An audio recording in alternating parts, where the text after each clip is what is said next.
wala. Yan, laki ng bunga. Laki bunga niyan.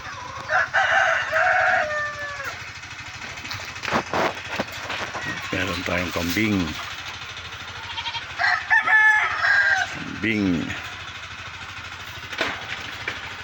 Yan, may sakit ang bayabas ngayon.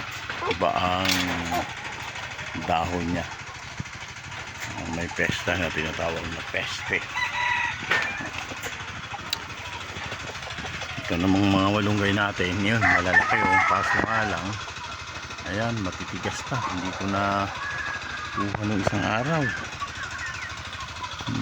Pero itong yugo to, ayaw, ipuputo ng asawa ko. Kasi sayang daw, pero hindi mamumunga yan. Ito rin tayong avocado rito. Ito, napakalaki oh. Napakahaba oh.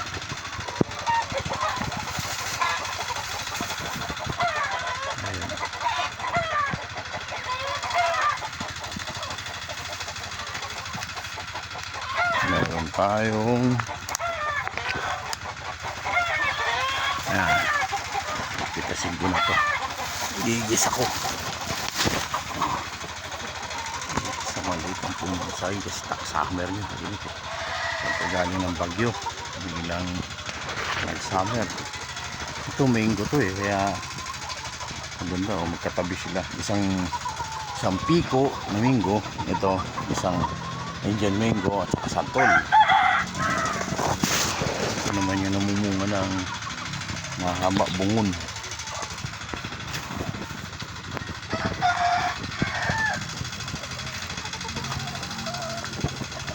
Wala na ng dahon yung mga ano, umuting tao.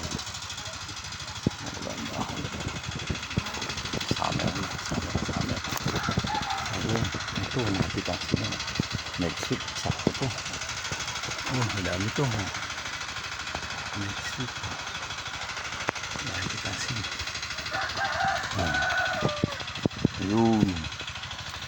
Mga alagbati natin. Malamang pitasin ko nito sa susunod. Kasi na. Kukuha dito sa aking kalit na halaman namin. Namulaklak na yung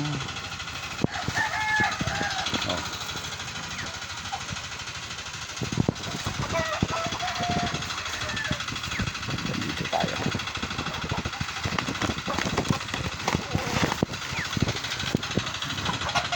Dry na dry ang ating mga lupa ngayon. Pati kambing mahirap makakuha ng pagkain.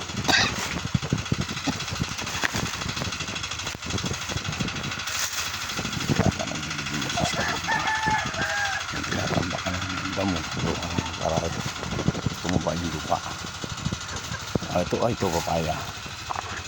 Hindi siya naging lalaki.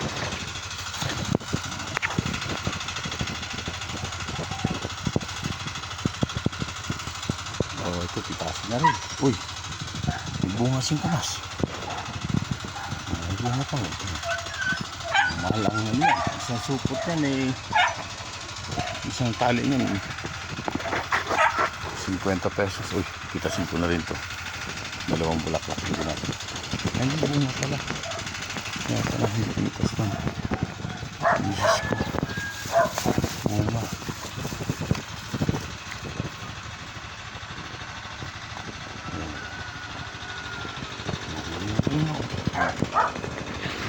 Malaki yung bukit.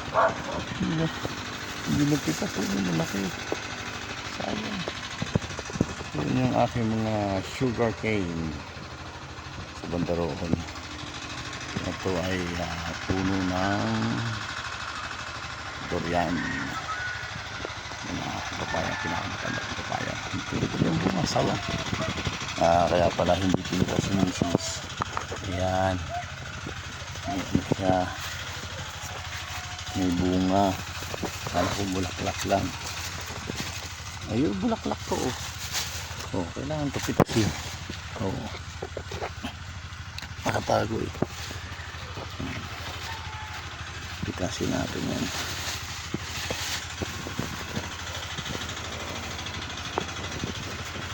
mga gabi natin sa loob.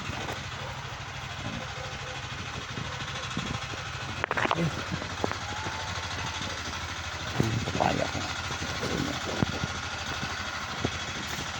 Ito dati maliliit ang bunga, ngayon nagiging normal na sila.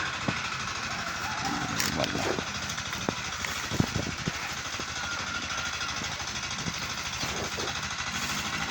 Ayan na.